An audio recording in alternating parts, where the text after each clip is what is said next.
EV लेके क्या फंस तो नहीं जाऊंगा? ईवी लेके क्या लॉन्ग टाइम चला पाएंगे? ईवी लेना एक फायदेमंद सौदा होगा? तो इन सब बारे में अभी हम लोग आज बात करेंगे। Hello guys, welcome back to my channel. तो फिर से आ गए हो और एक नया वीडियो के साथ। आज का वीडियो का टॉपिक है, ईवी लेना समझदारी है या गलती है। तो अगर जिन लोगों को ईवी लेना है, अगर और जिन लोगों को ईवी लेना भी नहीं है, तो दोनों ही स्किप ना करके पूरा वीडियो देखे तो आप लोगों को पता चल जाएगा कि किसको ईवी लेना चाहिए, किसको ईवी लेना नहीं चाहिए। तो चलो ज्यादा देरी ना करके वीडियो शुरू करते हैं। वीडियो शुरू करने से पहले जो लोग मेरा चैनल को अभी तक सब्सक्राइब नहीं किया, प्लीज सब्सक्राइब कर दीजिएगा। और जिन लोगों को मेरा वीडियो इंफॉर्मेटिव लगता है, प्लीज लाइक शेयर कमेंट तीनों कर दीजिए। किसको ईवी लेना चाहिए और किसको ईवी लेना नहीं चाहिए, ये दो पॉइंट मेन पॉइंट है। इन दो पॉइंट में अभी बाद में बात करेंगे। पहले बात करेंगे ईवी की पॉजिटिव पॉइंट एंड ईवी की नेगेटिव पॉइंट। क्यों पॉजिटिव पॉइंट और नेगेटिव पॉइंट पहले बात करूंगा, क्योंकि पहले पॉजिटिव और नेगेटिव अगर पता चल जाएगा तो किसको लेनी चाहिए और किसको नहीं लेनी चाहिए, दोनों पॉइंट क्लियर हो जाएगा। तो सबसे पहले बात करेंगे ईवी की पॉजिटिव पॉइंट की। इसकी जो रनिंग कॉस्ट है, ईवी की जो रनिंग कॉस्ट है, वो आपका 1 रुपया से 1.5 रुपया के करीबन गिरता है, जो पेट्रोल डीजल सीएनजी सबसे कम है। एक पॉजिटिव पॉइंट गया ईवी का। इसके अलावा इसका इंजन ऑयल, क्लच, मेजर कोई पार्ट्स वगैरह नहीं है। तो एक ये भी एक पॉजिटिव पॉइंट है कि गाड़ी में क्लच का कोई प्रॉब्लम नहीं है, इंजन ऑयल का कोई प्रॉब्लम नहीं है, जो भरना पड़ता है, इंजन ऑयल का खर्चा बच जा रहा है। तो एक अच्छा पॉइंट है। इसके अलावा इसका वारंटी भी 8 ईयर्स का रहता है। कंपनी लोगों 8 ईयर्स का वारंटी देता है। ये एक अच्छा पॉइंट है। बहुत नॉर्मल गाड़ी में आपका 3 साल का वारंटी रहता है, आप एक्सटेंड कर सकते हैं मैक्सिमम और 2 साल। तो 5 साल आप लोगों को मिलेगा। इसमें आपका 8 ईयर्स का दे रहा है, कोई कोई कंपनी लाइफ टाइम भी देता है, वो टर्म्स एंड कंडीशन के ऊपर, और कुछ चार्जेस भी लेता है उसके ऊपर। इसके अलावा इसका रजिस्ट्रेशन कॉस्ट बहुत कम है, गवर्नमेंट से बहुत सारा सब्सिडी मिलता है ईवी गाड़ी में। और इसका जो कमर्शियल, जिन लोगों को कमर्शियल लेना है ईवी गाड़ी, उसमें तो और भी चार्जेस कम। कमर्शियल व्हीकल का जो जितना चार्जेस रहता है, उस हिसाब से बहुत परसेंटेज कम रहता है रजिस्ट्रेशन में। गवर्नमेंट का सब्सिडी में प्राइस कम मिलता है।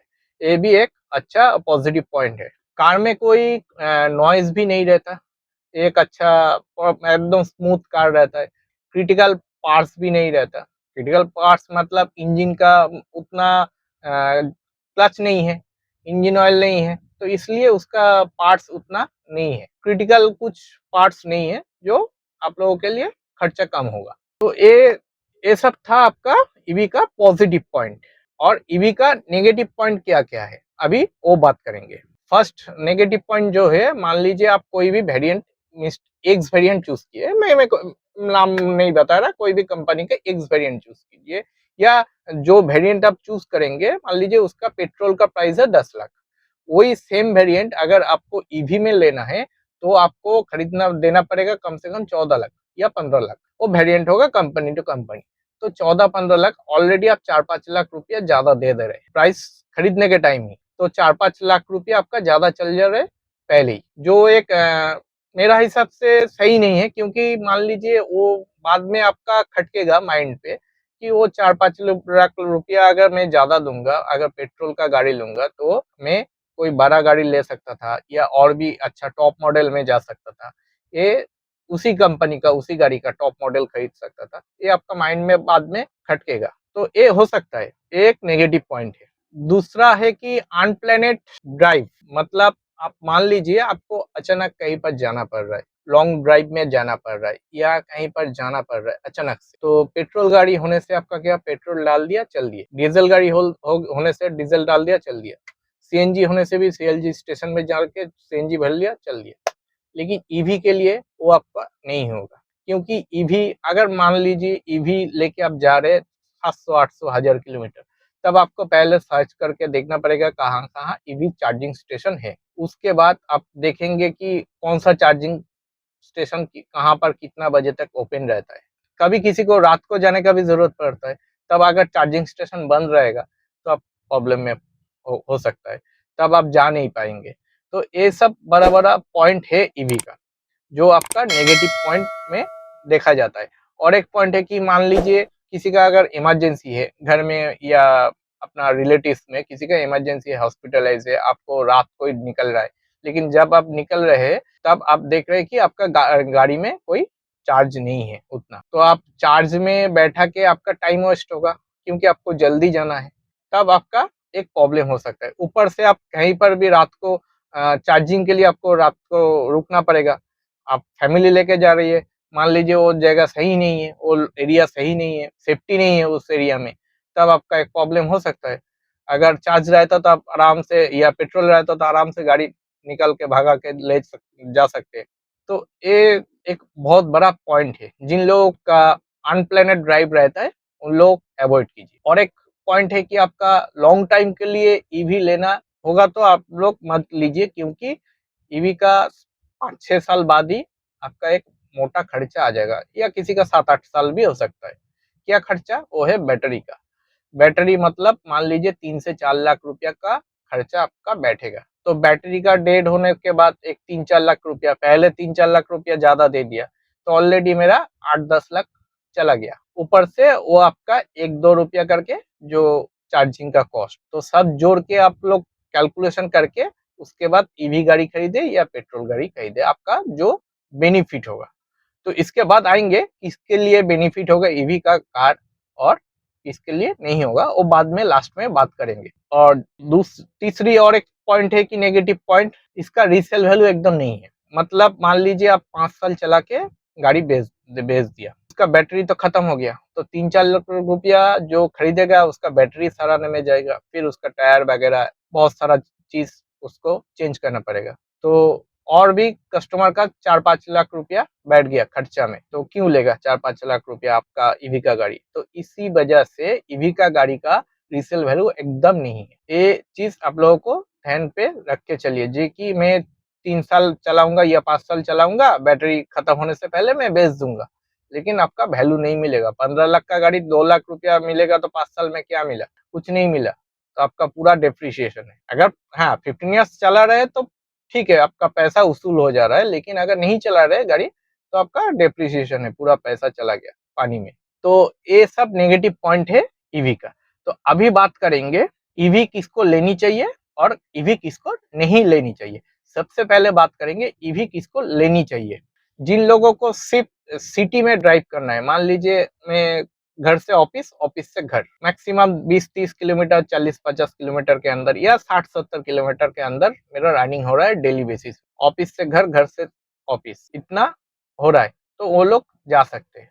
वो भी वो लोग जो लोग मेट्रो सिटी में रहता है, मान लीजिए मैं अगर रूरल में हूँ, रूरल से ऑफिस जा रहा हूँ थोड़ा 50 किलोमीटर के अंदर, लेकिन मेरा चार्जिंग का नहीं है चार्जिंग पॉइंट, तो आप गाड़ी कहाँ से चला चार्जिंग देंगे और कहाँ जाएंगे? तो इसके लिए मेट्रो सिटी में आप लोगों को, जिन लोगों को 50 के किलोमीटर के अंदर, 50-60 किलोमीटर के अंदर रनिंग होता है डेली बेसिस में, घर से ऑफिस, ऑफिस से घर या सिटी में घूमना, तब आप जा सकते हैं ईवी गाड़ी में।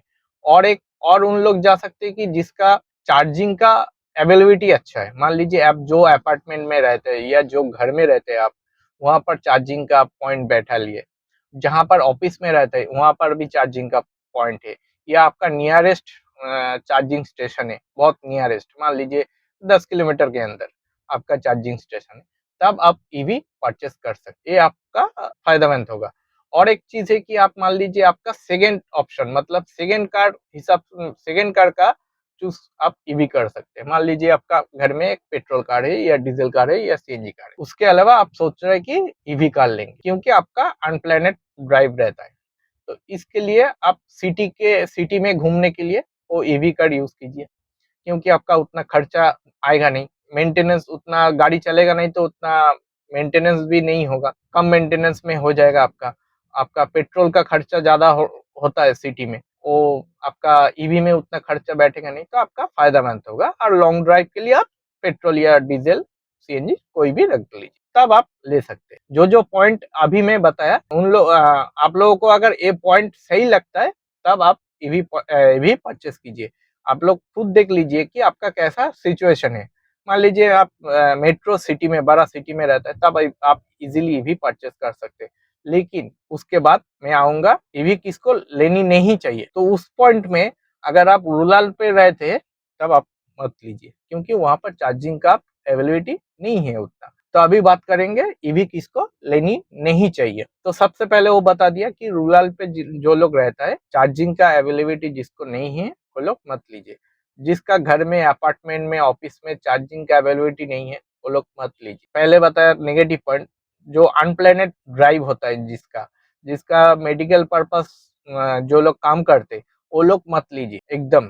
मैं जितना मेडिकल पर्पस में, कि क्योंकि किसी को अगर दूर जाना है मेडिकल पर्पस से, या कोई मान लीजिए डॉक्टर, मैं डॉक्टर का ही बात बोल रहा हूँ, मान लीजिए उसका घर में चार्जिंग का पॉइंट है, मान ठीक है, लेकिन उनका सडनली निकलना पड़ रहा है लेकिन गाड़ी में चार्ज नहीं है, तब ईवी मत लीजिए। या किसी का इमरजेंसी कोई काम रहता है, इमरजेंसी ज्यादा रहता है, कुछ इमरजेंसी सर्विस में काम करता है, गाड़ी लेके ज्यादा इमरजेंसी सर्विस में जाना पड़ता है, तब आप मत लीजिए, क्योंकि आपका गाड़ी में चार्जिंग में टाइम चला जाएगा। और जिन लोगों को टाइम का शॉर्टेज रहता है, मान लीजिए मैं उतना टाइम स्पेंड नहीं करूंगा चार्जिंग स्टेशन पे, 1 घंटा टाइम क्यों बर्बाद करूं, तो आप ईवी गाड़ी में मत जाइए। जिन लोगों का हाईवे ड्राइव ज्यादा होता है, ईवी गाड़ी में मत जाइए, क्योंकि हाईवे में उतना चार्जिंग पॉइंट नहीं रहता है। और जो लोग बजट बायर है, मान लीजिए उतना स्टार्टिंग में उतना खर्चा मैं नहीं करूंगा, 10 लाख में मेरा वो वेरिएंट मिल मिल जा रहा है, मैं क्यों 15 लाख दूं, तो उन लोग मत जाइए। इजीली आप जा भी नहीं पाएंगे, क्योंकि आपका बजट उतना है नहीं। फिर बजट के लिए आप लोग पेट्रोल में जाइए, लेकिन उसमें मत जाइए। और एक चीज ईवी में अवॉइड करना चाहिए, जो लोग मान लीजिए लॉन्ग ड्राइव में घूमने जा रहे हैं, आपका प्लानिंग टूर है, लेकिन लॉन्ग ड्राइव में जा रहे हैं, तब भी मत लीजिए।